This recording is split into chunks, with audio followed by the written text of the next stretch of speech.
we really are a family. Like, I can't stress that enough. It's like there's some sort of magic in here that just makes this place like so special.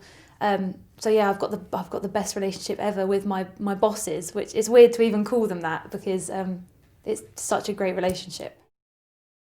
Our mum is a really bubbly, funny person. Yeah, yeah, clever as well, and gets along with anybody. It's always fun. It's never boring. Yeah. I think we like people. We love people, and we believe in the good of people. People want to be cared about, and we want to do that.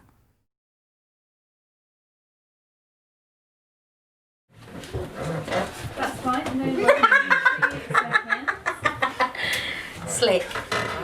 Met each other for the first time, although I didn't realise this, at school. So we didn't really know each other at all. I used to watch Dan in performances. You know how Norfolk is, your paths cross, and we just sort of reconnected. We got together and merged our two families a little bit, and here we are, 12 years later, happily married. I give you Dan and his Leanne, Mr. and Mrs. Friend.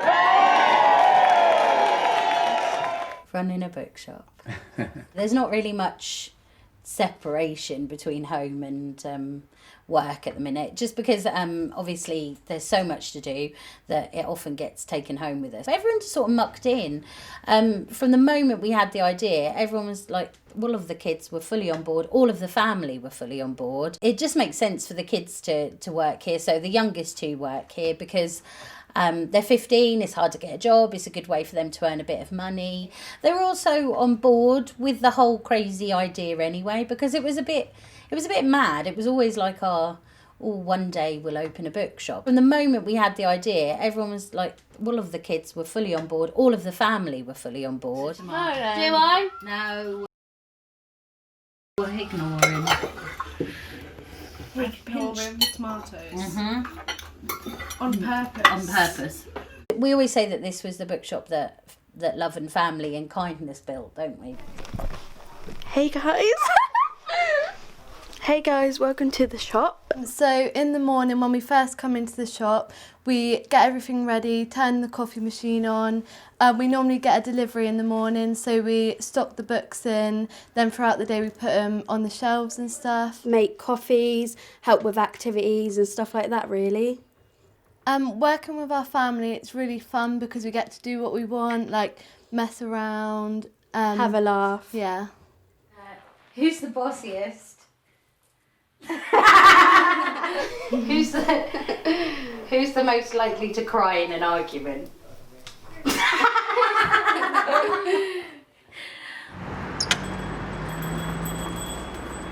Hello. So in here we've got tea, coffee, cold drinks. We've at the moment got a station where you put your gloves on, sanitize your hands. We've got a little bar there so you can sit and have a coffee. Through here are all of our children's books. And then through here is our baby boardroom. All of our baby books are in here. Changing facilities and things like that. We've also got a lovely illustrator's wall. We've got a few puzzles and extra gifts and things there. And lots of bean bags. We've also got the chair that was gifted to us by one of our wonderful customers, Alistair. We normally have this table as a theme table, so at the moment it's Christmas. And then downstairs is where our grown-up books are. Educational books, we've got local authors. All of our adult fiction and non-fiction are here. And in here is where we run all of our events and classes. And when they were down, they were down. And when they're only halfway up, they were neither up nor down. Is still set up for Halloween, but is going to be changing to Christmas soon. So that's us. If you could just give a clap, just one clap. Thank you very much. I mean, the reason Poppy works here is because she's got lovely long arms and I couldn't reach some shelves. So she came and helped me one day get some shelves down, and then the rest is history. So I'm a bookseller here at Bookbugs and Dragon Tales. I'm also one of the facilitators that works on the events. My heart and soul is in this shop, along with everyone else that works here. Leanne was my acting tutor at college, and then we did a couple of plays together after I'd left, and she actually played my mum in one of those, and I've called her mum since, and it doesn't faze me at all. I just call her mum. We are like always laughing. So I was statemented with dyslexia when I was 21. So I struggle with reading. I've got a low reading age, and I also run creative writing for dyslexic children, which has allowed me to sort of give them an experience that I wish I had had as a kid. Working here, there's like sometimes I get a bit overwhelmed with stuff, but like Leanne's great, and she like puts me back on track. I can resist you, but I do first, then you. So what type one you do it? No, you don't need it. Right, ready,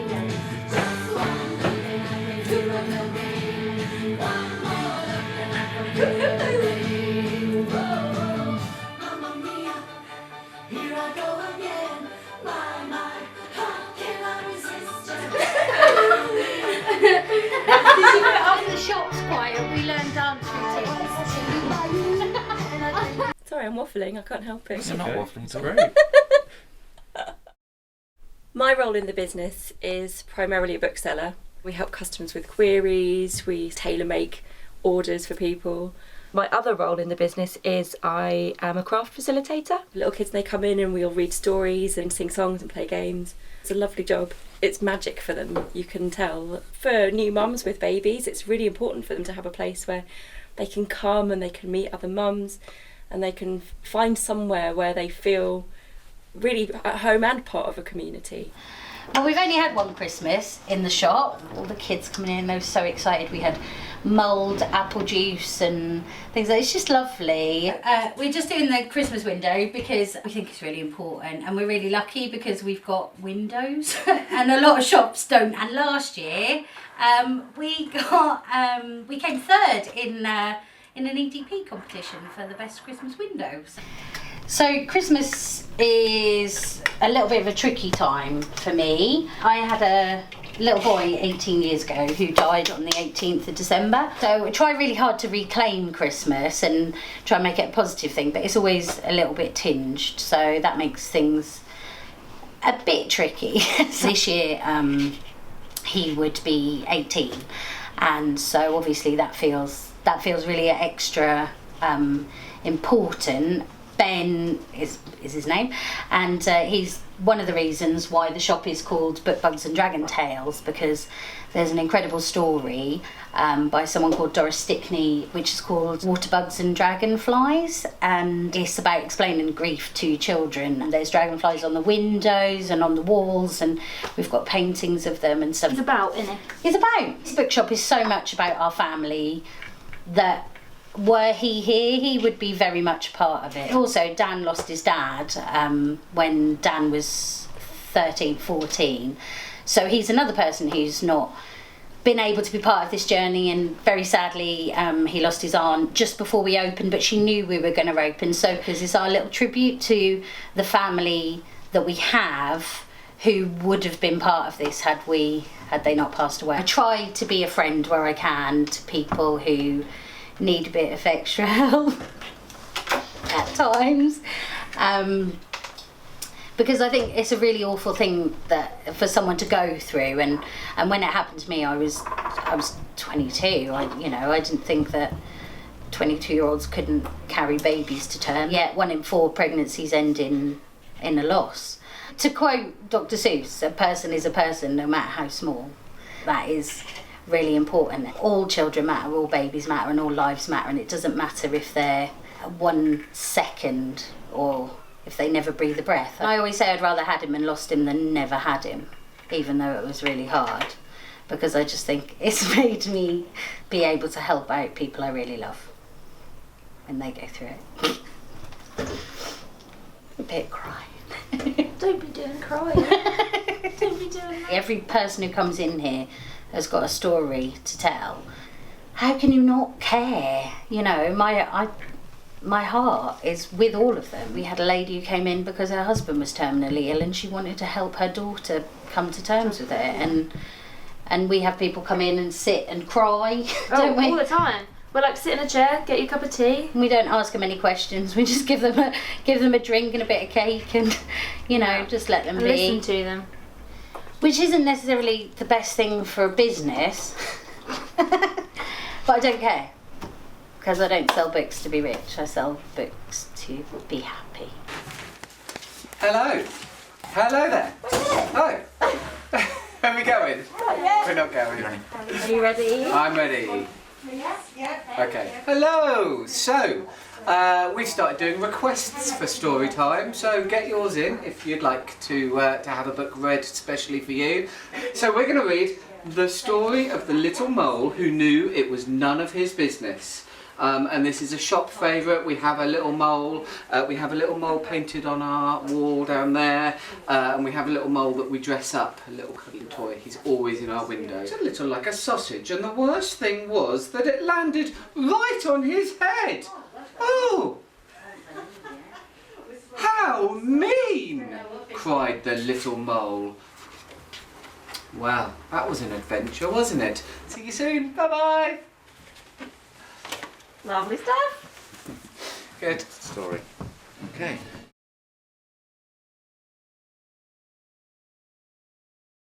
I feel better than I did the last 2 times we opened. I haven't been sick today, which I was the last 2 times, so that's progress. It's just you don't know what to expect. We know from last time we reopened we won't have a huge surge of people. Sometimes people will just stay at home because they don't want to be part of the first rush and things like that, but it's just really nice to see the people walking up the street, isn't it? It's like it feels alive for the first time in ages.